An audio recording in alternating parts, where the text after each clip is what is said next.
Welcome to Teen Financial Academy's very own podcast. Hi everyone, before the actual podcast begins, I just want to say thank you so much for taking the time out of your day. I'm Ashton Joshi for those who do not know, and I hope you really do enjoy the video, and please just watch the first 5 minutes at least, and if you like it, continue watching. If you don't, then just leave it, because I think it will really benefit you. Thank you. Here's the thing about loans. The rich use loans to make themselves richer, but the poor and the middle class, they use loans to make themselves even in more debt. Hello, Mr. Beckmohamdi. Thank you so much for joining us today. This is the very first video of the Teen Financial Academy podcast, and welcome all. And here's our guest today. He just graduated from Southridge High School, and he's ready to talk about the growing college challenges and how he's going to make his financial dreams come true. Would you like to add anything? I know, but thank you so much for letting me come on your podcast. Of course. I would appreciate it. Alright. How's your day going so far? My day's been going pretty good, thank you. How about yours? Good. Yeah, so today we're just going to talk about finance in general, and more so how we how our age more than ever can really take advantage of opportunities present and the current economic times. Thank you for letting me come up on here, and my financial education is not too much either, so I think getting to talk to you, because you have obviously more knowledge of a lot of the teenagers here, I think it's just a great opportunity to talk to you, especially me going to college, Yeah. So if you don't mind, I ask you some questions. Yeah, no, of course, that's what we're here Okay, today, thank right? you. So probably for me and a whole bunch of students that are going to college, college is a full-time job basically, but without any payment Right. or any income. So I was just wondering, what are some ways that we can get some passive income without, with passive income as in, the least amount of hours put in, but a little bit of income. No, I definitely understand the college struggle more so. It's really intensive, especially if you want to do good in school. Where are you currently attending? WSU. WSU. Here? Yes, in Chelsea. Okay. No, I know.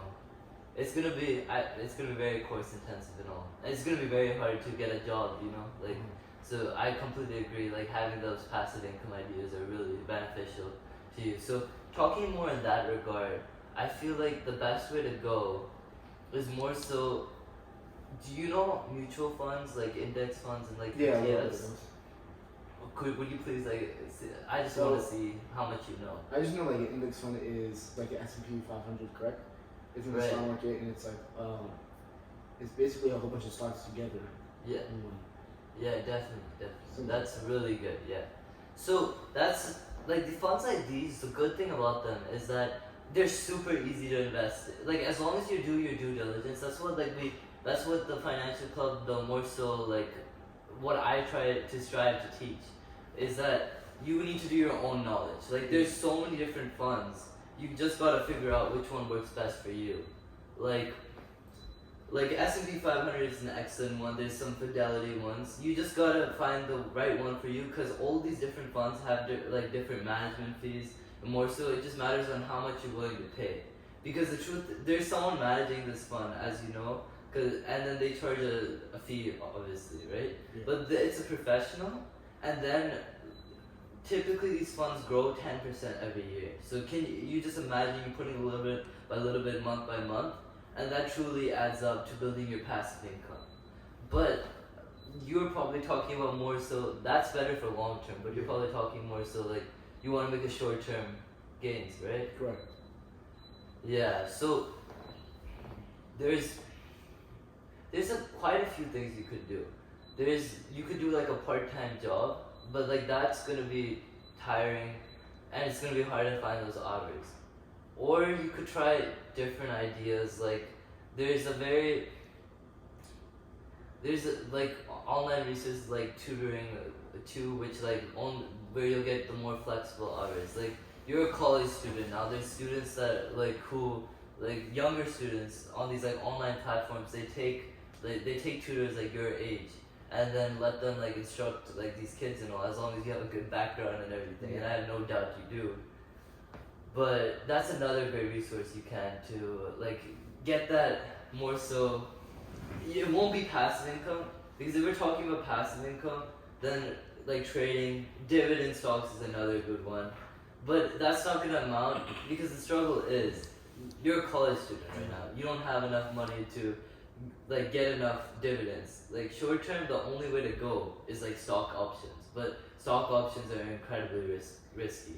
I don't advise, because like what happens is basically gambling then. Like because you're putting money in, and then you're just hoping you make a profit, and then even if you do make a profit, then you go back to it. Then you're gonna try it again because you think you can make more, and you'll make a loss, and then you keep on trying. And it's just a never repeating cycle. Like my dad, he did options for like 2 years, and the truth is he didn't lose money per se, but he didn't gain money. All he did, he just lost time. So that's really, and time is your greatest asset when it comes to college, and more so. But other than that, there is a few things as I mentioned, but there's really, unless the sad part of it is with the growing expenses of college and all, there's really not much you can do except that's why like it's really important to get these like opportunities like FAFSA and scholarship opportunities. Like you did that, right? You got into FAFSA. So would you please like tell the podcast how that went for you?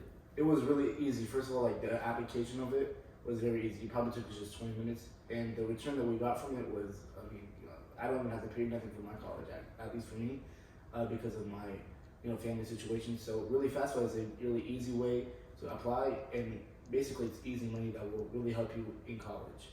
It allows you to focus more on your like work and school versus trying to figure out how to pay for that for the 4 years you're going to college. And especially for like me, I'm going to go to medical school. This first 4 years is covered. I don't have to, and of course I'm gonna have loans later on when I go to medical school. But for now, I don't have to worry about nothing except just get good grades and try to focus on going into a medical school. So for anyone that's trying to go into FAFSA or apply for FAFSA or WSU, it's really a great opportunity, and it only takes like 20 minutes to apply. Right. WSU is also another form of finance that you can apply. WSU is for, I believe, the immigrants or migrants. Yeah, no, but that's what we try to teach the most in like this club, this community, is that if you really want to, you can get a debt-free college degree, essentially. Maybe not completely debt-free, but it won't be. A lot of kids, I think, they already like put themselves down. They think they can't afford college, but the truth is there are resources there. It's just no one goes for those resources. Like Mahdi, you probably know a bunch of kids like who like also have like not fair like personal circumstances, but they don't apply for like all this financial aid. Why do you think that is? I think people see it as a big they view it as, or not, it's not as easy. They think it's really hard, or because they're lazy, but a lot of our schools, especially like our school, we have counselors and gear up counselors, and we have a whole bunch of counselors that all you have to do is just talk to them, and that's what I'm talking about. It takes only 20 minutes of your time, and it's just basic information. You don't have to go like find files or paperwork or anything. But I just feel like people have a fear of it because they think it's hard, or they don't, as you said, they don't think they're not going to get their college paid off, and they don't want to do nothing with student loans. But in reality, just check out your with your counselor, and they have like accessibility to a whole bunch of things. 100%. They are connected to the colleges that you want to go to. So just talking to them, and literally, as I said, 20 minutes, they can give you a whole bunch of information on how much financial advising, or how much financial financial money like they can give to you for college. So that's why I think just don't be afraid of it. Just take 20 minutes out of your day, talk to a counselor, and you should be fine. Yeah, no doubt about it. Like, please, guys, don't try to forsake your degree can't be like afforded, or your family can't afford it. Like, if you think you still can't do it and you need some help, please reach out to me. I can access you to your counselor. I'll be there for every step of the way. You guys just gotta reach out to me, and I promise I'll do my best to help you guys out. No, because I 100% agree with everything you say. Like, We invited in our financial club. We invited a CVC. Like you were there. Were you Oh, there? yeah, I was Yeah, there. yeah. We had a CVC like financial representative there, and he talked about how there's such a wide range of scholarships, like for your eye color, your curly hair. Yeah, so You know, it's possible. Just it's I sad. apply for it. Yeah, I think more so than like we fear like communication more so than anything. Like after COVID, I think a lot of people from being like that lack of like face-to-face interaction, Yeah. they rely more on their phones, and we just gotta get like it's been a problem for a long time. People kind of are afraid to ask for help, but Yeah. the help is there. You just gotta get over that fear and really just reach out for it, because it does make such a big difference if Exactly. you gotta make the most out of every opportunity. No. I agree with you. And as you said, even if you're afraid to talk to them, face to face, there's always emailing. Right, Even right. text message you can text Yeah. some of your counselors. But that's for the fast, so I know that. Right. How about I know one time you were in the club, you talked about like credit, and I don't know how many people know that like credit is super important, especially Yeah, when you go no into doubt college, about it. etc. What are simple ways that we can do now to build our credit? Like, Yeah, what are things yeah. that we can do? No, I'd love to get to that question, but like very valid point. Like people don't know a lot about credit. Like at my work, right? I work for this like national hotel management company and they do hotel development. And like I know a lot of the employees there, and there's this employee like I'm supervising him more so that. So there was a employee who's like a cook now, right? And he like when he was like a kid, he didn't care. He didn't give like Yeah. he did whatever he wanted. Like he partied. He didn't care about school and all. And he opened a credit card at 18, and he didn't realize that when you open the credit card, like he didn't know that you had to pay the debts off at the end of the month. So it just stacked up and stacked up and stacked up. And like now, like his credit score, he's like 28 now, and he's really trying to like up his credit score. It's just that it's just more so like it's really hard once you've damaged it, because like you focus on it now, then it's much easier to bring it up than like bring it up from the start than it is like after you damaged it, because then there's less trust, right? It's in the it's basically, as the name implies, it's testing how credible are you, like how credible are you in paying your payments off, you're paying your debts off. That's what a credit score is based on.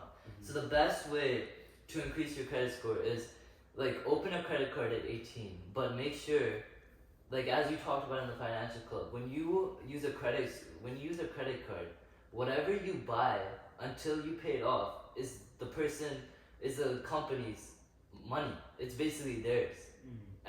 You're buying it on someone else's credit, basically. Like I buy, like say I have a Chase credit card, right?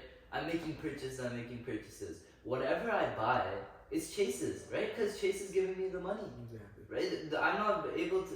So then at the end of the month, if I'm not paying Chase, then Chase gets to choose their own terms, right? Because it's their stuff and I'm just using it. And if I'm not, it's like anybody, you lend money to me, and you don't pay me by the end of the month, which I say, then I'm gonna like literally raise rates on you and make it charge interest.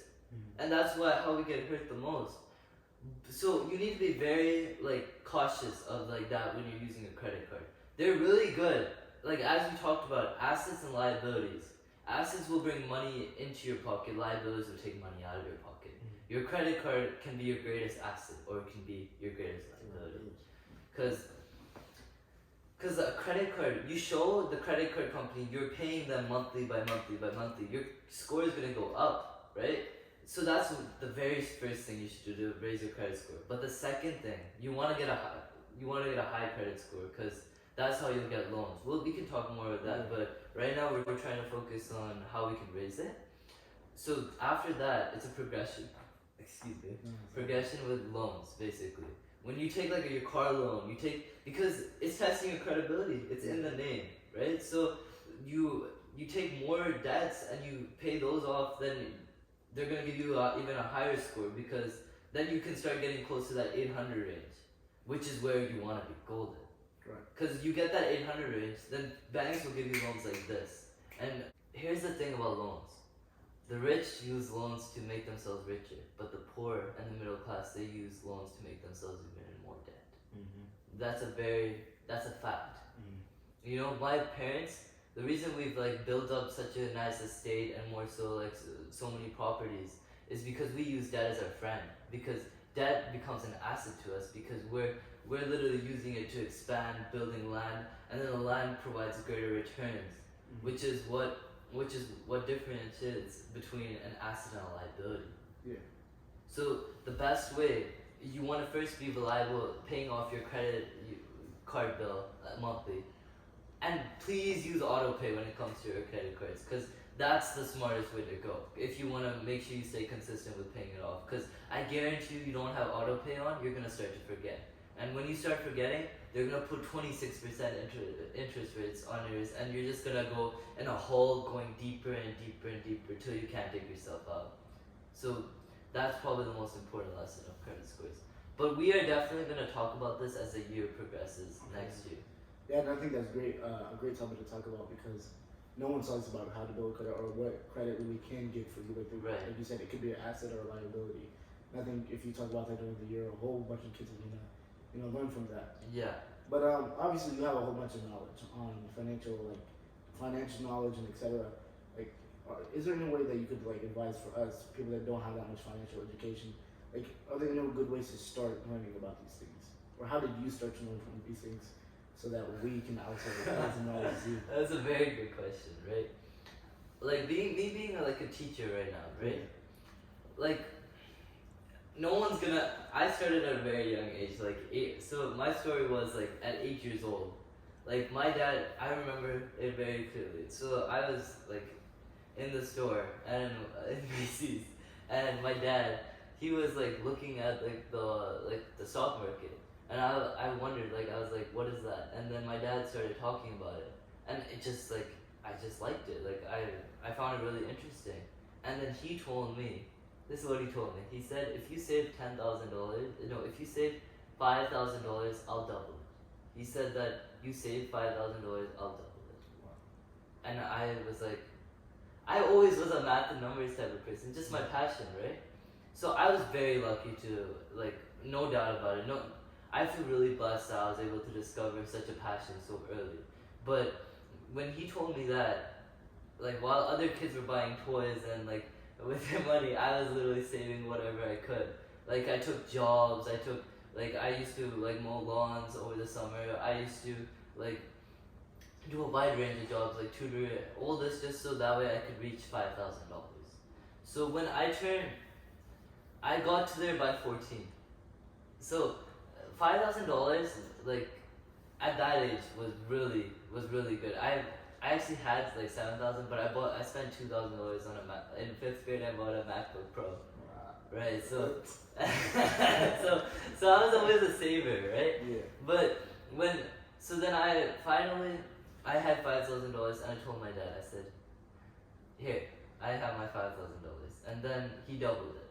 Now I had always been passionate, throughout this progression, I had been learning, more and more. My dad, would always teach me these random lessons about the market. But then, COVID. COVID, it was a curse to many. But for me, it was really a time to, indulge in my passion. I had so much time. I completely took it to, kind of, rebrand myself, essentially. I started learning about, credit scores, watching YouTube videos about the stock market, stock analysis, financial stock analysis, technical stock analysis, all those type of analysis, and I got really good at it because we had a year of literally so much free time. But during that time, I hammered these topics. I kept on loving it. I took notes, and it just seemed to click with me automatically like this. And that's when I read a lot of books too. Rich Dad, Poor Dad, A Random Walk Down Wall Street. All these books are extremely good at teaching. Because books, the good thing about books is they teach you the knowledge of the past, right? If you know the knowledge of the past, then you can be prepared to face the present and the future. Yeah. right? I like that. Yeah. But and then finally, when I turned 15, I was like, I want to invest in the market. Yeah, it was spring of freshman year. Yeah, and I was like, I want to invest to my dad. I want to make a custodial account. Cause I had a big issue. I didn't invest at 14 because like I couldn't invest because I didn't really have like all the information required to really like to make it a stock account. So I had to wait till I was 15. I don't want to share that information, but there was like some like legal thing that was like getting my way. But now but as soon as I got cleared, I went in. You know, that's the difference, right? There's gonna be obstacles across any type of path. It just matters on how you like. Are you willing to face those obstacles and go past them, right? Or are you just gonna stay at the obstacles and just let the obstacles face you? There's two ways to look at every situation. Are you half full or half empty, right? Yeah. Speaking about the market real quick, I know it's a little off topic. What do you feel about the market right now? I know a whole bunch of people are, have different feelings about the market. What do you think about it? The market is in a really crazy time right now, no doubt about it. I really want to say that I got really fortunate that like in like February, March, I was able like. Here's the thing about investing, right? You gotta know it's all about speculation. Like it's based on like the market sentiment, like how people are feeling. Like why do you think like during the stimulus time the market boomed so much? Because people had money, people were in good moods. It was an easy time, right? But now, like there's no more stimulus. But like what happened was a few months ago I was able to see like I could tell with the war with like Russia and Ukraine. Like I saw in a YouTube video that like I saw a bunch of big investors on YouTube. They were saying I'm selling my stock account off. And like as a Chechen Financial Club, you never make decisions based on trends or like looking. You can use it as inspiration, but then look at your own knowledge and then really like do your own research and all. That's what we teach in Financial Club because like we're targeted since we're like kids, right? Our psychology is targeted by these social media, these brands. We make decisions based on other people, like because we want to be like them. Like why do you think like these brands they find these super attractive people because and then that makes us want to buy those clothes because we want to be attractive like them too. Right. And it's simple. Our psychology is being already manipulated at such a young age, so it just grows over time. But we have to make the choice to break out of that cycle and make decisions based on our own selves. We have to stand out, not blend in. That's the one thing that I was very fortunate to be able to realize super early, and I hope other people realize that too.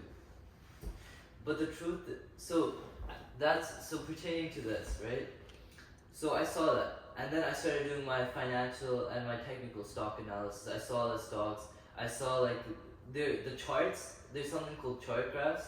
So the charts were being very like sort of like they were fluctuating a lot. Like they were moving a lot like in different paces, and it was starting to get more confusing to understand. And then because in the past 2 years it was pretty easy to understand because like the market was pretty like going. It was a bull market. It was going up. It was charging through, but the biggest thing was when I know how big of a like oil producer Russia is, and I was like, I kind of predicted a lot of stuff that is happening already today with the oil prices, inflation, and I knew like so there's something called bonds, so government bonds. Do you know by any chance what those are? Oh, What do you please like? So government bonds. Yeah. Is it something similar to where it's like index funds, or is that something completely different? They're different. Let me just explain. So like a government bond is say that the government needs money sometimes, right? From us, like their treasury does get depleted. So they say that the government is like saying like let us borrow $5 from you. Okay, you're method, right? Yeah. So the government says give us $5, and in 2 years from now, we'll pay you that $5 according to inflation rate. Okay. Right? Because $1,000 last year is not worth the same today. You have to inflation, right? That's why the rich they invest all the time. They never keep their money in a bank account, and that's why that's how their cash flow continues to go up. Whereas the poor and the middle class, they keep their money inside their bank accounts, and their money goes down. It's a business, right? But like that's how the banks make money too. They reinvest the middle class and the poorest people in their in properties, and then because they know the middle class and the poor are kind of scared. They're scared. They don't want to take their money out unless they have to. Yeah. Like now, I'm guessing the banks right now, they know the recession's coming, so they know the poor and the middle class are gonna flood in there and get their money out because it's true. It's dipping into their savings, the oil prices and everything else. Whereas the rich, they're fine because it's not gonna be a problem. it's not going to be because they have assets. Their money's being generated for them. Money's working for them. So that's what so bonds. Do you understand what I'm saying with the bonds? So when the bonds bonds, you get a good investment back, right, with bonds, because with the inflation rate, right? So bonds and stock market work inversely. Like if one's going up, the other's going down. Okay. So I knew with the inflation rate, I knew bonds were gonna go up, like because the government has to pay back the money, and then that leads to more money being printed out and inflation furthering. So I was like, holy, I gotta get out of this. Yeah. Like I was like, it's gonna all crash. It's gonna be bad. Like the mess is gonna be. It's gonna leave the middle class and the poor picking up the dust. Yeah. Because I already saw the rich were getting out, and then when I did all my research, I was like, yeah, the market is gonna crash. So I got out with my $3,500 in profit, 35% I made, and obviously I could have been wrong, right? You can predict the market no matter what, but it turned out I was right. Everything I thought happened, and it's really it's devastating to see how many losses everyone else has faced. Right. But currently with this market, I'm not trying to sound bad at all, but I know the market it's like a Black Friday sale. Stocks are way cheaper than ever. Yeah. It's bad for a lot of people, but with the amount of money I made, I'm just investing my 13.5K into the market again. And then I know in 5 years from now, maybe that could be 50K easily. Wow. You know, that's how investing works if you do it right. That's why it's so important to learn all the fundamentals I'm talking about, because I would have never been able to make that decision. If I had kept it to this day, I might have been at a loss. True, yeah. So currently, the market is, you can't predict the market whatsoever today. You don't know what's happening. The government's now confused. It's a mess. Everywhere is a mess, basically. The oil prices, it's just not, there's too much greed right now in our country. So what I've been doing, I legally can't give financial advice, but I'm just going to tell you what I'm doing. You make sure you do your own research. Everyone make sure you do your own research. But currently, I've just been investing in these funds. Because, okay, think about it like a flower shop, right? So I'm gonna compare stocks and flowers. Okay, just stay with the picture exactly. So I can buy one rose, right? And that one rose is stock in this situation. Or I can buy a bouquet of roses, a bouquet of different types of flowers. Let's just say that, right? If I buy one rose and the rose dies, then I have no roses, right? So my stock is depleted. It's dropped. The stocks have lost 40% of their value, this year. Disney lost 40%, nearly 40% of its value. Disney, a solid stock like Disney. So that just shows how unpredictable the market is. Amazon, 35, 33%, something like that. Crazy, right? Whereas these funds, they've dropped only 17%, because it's like a bouquet, right? A few of my flowers can die in a bouquet, but I'll still have the rest of the flowers. So that's the good thing about investing in these funds, because even if some of the flowers die, there's still the other ones that are still there. Does that make sense? That sounds like sense, yeah. Yeah, no, I thought it was maybe a good analogy. I think that makes more sense than Well, I thought first of all, when you said a bouquet, I thought you were talking about more of like an index fund. Right. That's an That's index what fund. it sounds Yeah, because an index fund has a diversification of stocks, just like a bouquet has a diversification of flowers. Because even if some go down, some die, you still have flowers. Whereas you buy a single flower. And if it dies, it dies, and that's it. Exactly. So that's the benefits of investing in these funds right now. Because when the market's so unreliable, the funds are the best way to go. Because not all sectors are going down. Energy's up, right? Yeah. So you gotta pick your fight essentially. But that's what I'm currently doing, investing in like Vanguard S&P 500, which is the best like 500 best technology companies. I'm buying that now because I know like tech's always a win. Maybe tech sector got hit the biggest out of this whole recession crash because they got inflated the most. But they're also gonna have the biggest rebound back if I hold for the long term.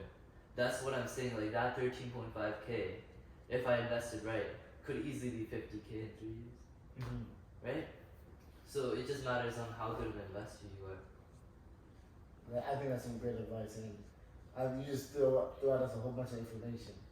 But it's good to hear like your story to show that like, you know, like you didn't go to like a certain school or like, you know, you just had a passion for it, and you made this passion into like a lifestyle for you. And that's what I like to see. I appreciate it. I just think that like a whole bunch of like, I feel like when it comes to like financial, just education, just finance itself, you know, you don't have to, like finance is your life because like the way we live in our house and school and all that. So I think no matter what, passion or not, you need to have like a good foundation. Yeah, a good foundation to be at least successful in life. Right. Yeah, that's a big mistake. People often neglect like learning finance. They think they're fine with their degree. Yeah. But like people with even over 100K salary, they're struggling right now. Exactly. I saw it on the news. Like there was a survey, and a lot of these like you could be making over 100K right now, and you're still struggling. And there's no doubt that's because they have a lack of financial knowledge. They don't know how to they don't know how to invest. They don't know how to budget. They don't know how to do a lot of things. They think they have a high salary, and then they don't track their finances, and then they get hit the biggest. Exactly. That's the most important thing, I think. Having a good foundation of finance, so that no matter what happens in life, you're at least financially stable. Yeah, definitely. Any other questions? No, I think. Do you have any more questions? No, I think you answered more than enough of my questions. Yeah. Thank you. Matthew, thank you. Thank you so much, Oh, Mahdi, thank for you. coming to the podcast today. Mr. Beckmohamdi, thank you so much. You're welcome. I really appreciate it. And if you guys would like to be in the podcast, make sure to like and subscribe because one of you subscribers can be on the podcast next week. Yes, sir.